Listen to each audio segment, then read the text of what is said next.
we want our elders back in sitting on council to hear this, so you're sort of like talking to them, and we really want to know what the impact of the United Nations Declaration is going to have on native title in Australia. Yep. That's one question we want to ask you. And the other one is the new framework. I don't know if you've got your head around what this new framework is. For the Victorian one? Yeah, Victorian. I haven't. I missed the speech when Hulls was talking about it, but it's pretty interesting. I want to find out more about it. Because Victoria's got a pretty sad record, really, in regards to native titles. There's no rungs on the board. There's nothing. We've got 0.01% of the land. I think we had more land when we had missions. I saw the stats. I don't think it even comes to 0.01.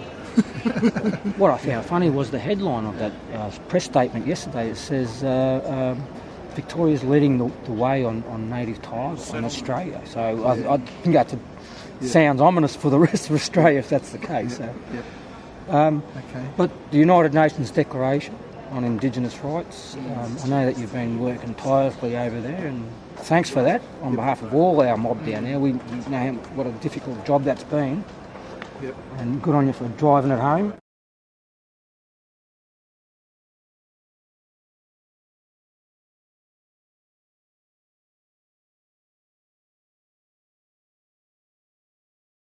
How can we use that in our native title claim? It's not going to deal with the claim itself, but what message I'm trying to get across is that the government, the national government, has international human rights obligations which it's not fulfilling, and it's time to get the government to now respond to its international obligations, and this really means that it has to revamp what arrangements it's making here in Australia. It's got to revise its laws. It's got to change this relationship, that it's actually got to sit down with us at a table and agree on things before they act. At the moment, the government's still tending to act before it does anything. So really what message I'm giving on today's Mabo Lecture is that we have to forget about using the native title process. It's not working. And let's insist upon a land rights process like we were starting in 1985 with the Hawke Government when they promised us national land rights legislation. And the key ingredient is that government has to be committed to outcomes. It's got to be committed to us having return of our territories, not about more procedures. Native title's a procedure. Even the Victorian version of a framework is at the end of the day a procedure. It might be a good procedure, but what we want is governments committed to an outcome. And that outcome shouldn't be putting us through the hoops. It should be, the government should be saying, well, we have an obligation to return the land back to the ownership of Aboriginal people. We'll make a commitment to, let's say, 5% of the state to be returned, and we'll make sure that's returned so that all areas get equal access to territories, their own territories, and so on. And then they sit down with agreement, and then you work out how to achieve that outcome. And the process then is for an outcome. It's not just a process with no commitment to what might happen. So that's what message I'm trying to give. I'm trying to say that the government's under pressure internationally, and it's under pressure to say, what have you done for Aboriginal people? Not what are you doing or what are you going to do, but what have you done? That's a good question, yes. Yes. I've been interested in the issue of treaty. I think that should have been the issue that came out of the Mabo case at the end of the day. I'm still wondering where they found the jurisdiction to recognise our title after they disemboweled their jurisdiction through terra nullius. And I believe it's a perverted and convoluted and complex. They've created this complexity around it, and there's been millions of dollars of taxpayers' money spent, like you just explained. But what do you think about the issue of treaty?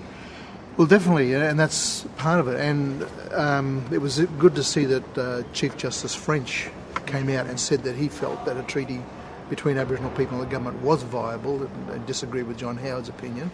Of course, we've always thought it was viable.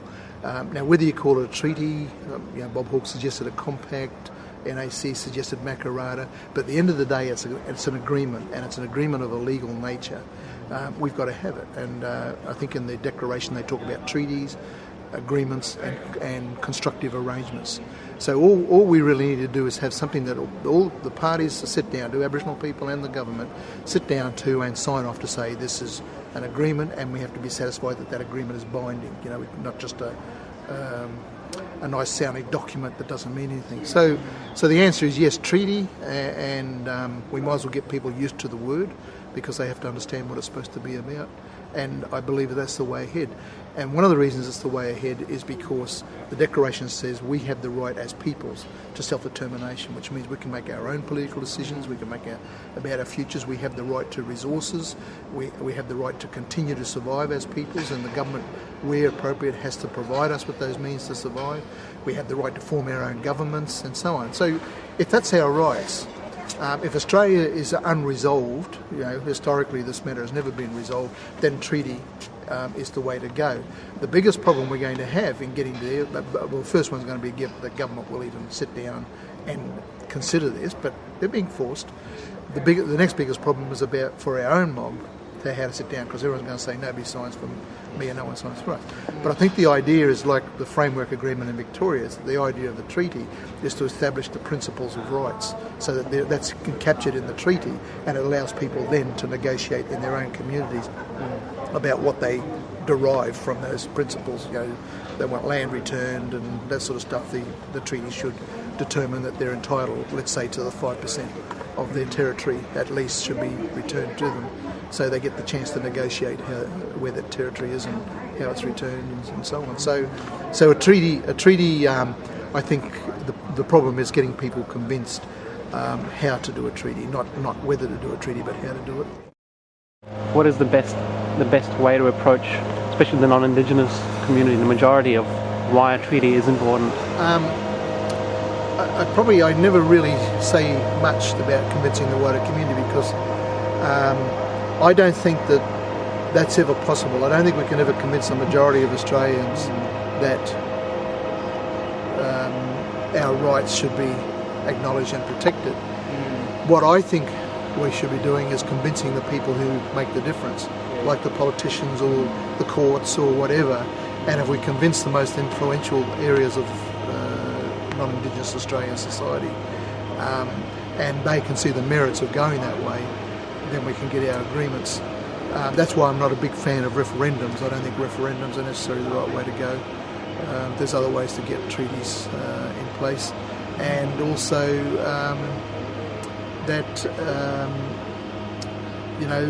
we have to use, I think, international pressures on the government.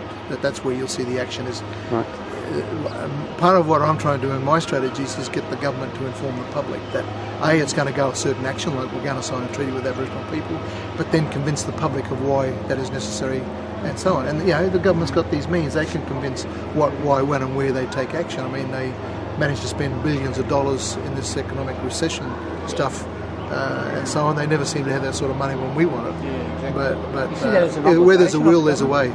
Well, the government has its obligations, and that's what I was presenting the lecture today. Is here's 3 treaty bodies that were considering Australia so far this year, and all of them are making these same findings.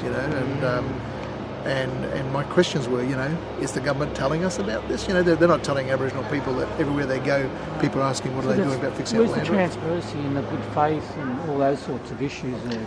Well, all governments, we have to keep reminding them about those obligations. Yeah. But, we've got a government we can work with, but I think at the end of the day, nothing will hold unless we get bipartisan commitment. We have to get rid of a culture that Labor government is pro-Aboriginal people and that the coalition are against Aboriginal people. We've got to get it where both parties believe in our right of self-determination.